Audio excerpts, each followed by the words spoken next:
Shalom, saudara diberkati oleh Tuhan. Di zaman now ini, hampir seluruh dunia, bahwa banyak rumah tangga Kristen yang cerai. Perpisahan, divorce terjadi di mana-mana. Kenapa? Karena seseorang menikah banyak faktor. Contoh, karena usia, karena budaya, dituntut orang tua. Atau yang paling hebat, yang paling mengerikan adalah menikah karena MBA, Married by Accident. Sudah hamil lebih dahulu. Nah, oleh karena itu, peran konseling pernikahan atau memahami nilai-nilai kekristenan perihal pernikahan kudus itu harus mendetail dan mendasar. Kenapa? Karena statement kekristenan berkata bahwa apa yang dipersatukan Tuhan tidak boleh diceraikan oleh manusia. Berarti kalau orang bisa menceraikan orang lain, dia lebih hebat dari Tuhan. Karena apa yang dipersatukan Tuhan tidak boleh diceraikan oleh manusia. Jadi kalau Anda bisa bercerai, berarti Anda lebih hebat dari Tuhan. Saudara diberkati oleh Tuhan, ada 6 alasan kenapa orang Kristen tidak boleh bercerai. Yang pertama, lembaga pernikahan itu dibentuk oleh Allah sendiri. Ada 2 lembaga yang dibentuk oleh Tuhan dalam Alkitab. Yang pertama adalah rumah tangga di dalam kitab Perjanjian Lama. Dan yang kedua adalah gereja. Kedua lembaga ini saling menopang. Anggota gereja adalah hasil dari rumah tangga orang percaya. Jadi gereja itu sehat kalau rumah tangga itu adalah rumah tangga yang sehat pula. Gereja yang memberi adalah lahir daripada rumah tangga yang suka memberi. Gereja yang suka beribadah, memuliakan, mengagungkan Tuhan, lahir juga dari rumah tangga yang suka mengagungkan dan memuliakan Tuhan. Jadi ini lembaga yang dibentuk Tuhan. Yang kedua, kenapa kita tidak boleh bercerai? Yang kedua adalah bahwa rumah tangga itu tidak seperti sekolah.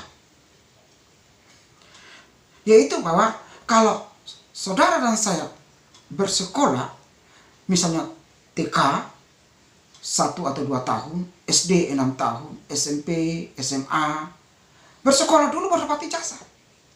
Tetapi kalau rumah tangga, dapat surat peneguhan dulu, dapat legitimasi dulu, dapat surat pernikahan, baru belajar hidup tentang pernikahan. Hari ini persatukan suratnya keluar. Besok baru mulai belajar sesungguhnya tentang berumah tangga. Siapakah suamimu, siapakah istrimu, ngorok atau tidak ngorok, emosional atau tidak emosional, pemalas, jorok. Mulutnya itu rica-rica atau mulutnya itu cerewet atau tidak. Orangnya kasar atau tidak.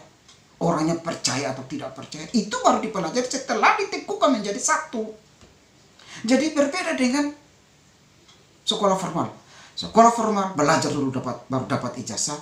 Pernikahan mengatakan dapat ijazah diteguhkan, disahkan dulu baru belajar. Yang kedua, yang ketiga kenapa tidak boleh cerai, yaitu pernikahan adalah finalization. Finalization artinya keputusan terakhir untuk berdua membangun kasih, melayani, membawa hidup dan keluarga kepada Tuhan. Makanya ada weddingnya, ada janjinya. Wedding itu artinya janji. Aku menerima engkau sebagai suami atau istriku yang sah dalam suka dan duka, kaya dan miskin, sakit dan senang, dan segala macam. Dan hanya maut yang memisahkan di hadapan Tuhan, saya berjanji. Jadi yang ketiga adalah bahwa tatkala kita masuk ke altar Tuhan, maka kita sudah membuat sebuah keputusan dari seluruh keputusan yang paling urgent, yaitu dia satu-satunya, finalization. Yang keempat, kenapa tidak boleh cerai, yaitu bahwa pernikahan adalah komitmen untuk hidup dalam suka dan duka. Komitmen. Apapun itu komitmen. Rumah tangga itu akan terus diberkati Tuhan kalau komitmen hidup. Orang semangat, orang bergairah itu ingat komitmennya. Contoh, waktu merantau dari desa ke kota, komitmennya berhasil. Itu dikejar terus, kerja, melayani, kerja. Komitmen. Nah, komitmen kita adalah di hadapan Tuhan. komitmen kita adalah berdua sehidup semati. Suami bekerja atau istri di rumah atau sama-sama bekerja membesarkan anak, itu komitmen. Jangan seperti pepatah berkata atau semboyan berkata, ada uang abang sayang, tidak ada uang abang melayang. Kekristenan tidak berkata demikian. Suka bersama, duka bersama, senang bersama. Makanya dipersatukan supaya membangun rumah tangga menuju kepada kebahagiaan baik secara material maupun secara rohani. Jadi istri tidak bekerja untuk diri sendiri, tapi bekerja juga untuk suami dan anak-anak. Suami juga bekerja untuk istri dan anak-anak. Uangnya adalah uang bersama, membangun keluarga. Jadi yang keempat adalah pernikahan itu butuh sebuah komitmen. Kalau hari-hari ini komitmenmu sudah mulai hilang, perbarui janjimu. Komitmen itu bagaikan strom. Waktu kita pegang pasangan kita pertama kali waktu pacaran, stromnya masih 1000 volt. Nah kalau sudah 5 tahun, 10 tahun menikah, voltnya masih sama enggak? Nah itu dicas terus, dikomitmen terus. Amin ya. Yang kelima adalah kenapa kita tidak boleh cerai. Karena jangan menyia-nyiakan penumpangan tangan seorang hamba Tuhan atau pendeta. Saudara, waktu kita berlutut dan diteguhkan, itu bukan oleh seorang yang tidak punya otoritas dan wibawa. Mohon maaf, bukan oleh seorang gelandangan. Bukan oleh seorang yang tidak punya profesi yang jelas. Tapi oleh seorang yang notabene adalah dipercaya Tuhan, wakilnya Allah, menumpangkan tangan dan menekukan ikatan pernikahan. Jadi jangan menyia-nyiakan penumpangan tangan seorang hamba Tuhan.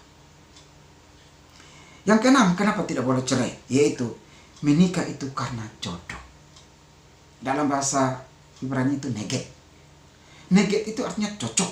Cocok itu bisa berarti kontrapart. Bisa berarti berbeda. Saya dan istri ada sifat perbedaannya. Nah, disitulah disatukan. Jadi kita itu sudah pas dengan si A. Kita itu sudah pas dengan pasangan kita. Kalau saya kawin dengan orang lain, maka anak saya mukanya berbeda dengan anak saya yang sekarang. Karena cocoknya dengan dia. Tapi karena saya cocoknya dengan istri sekarang, maka muka anak saya yang begini.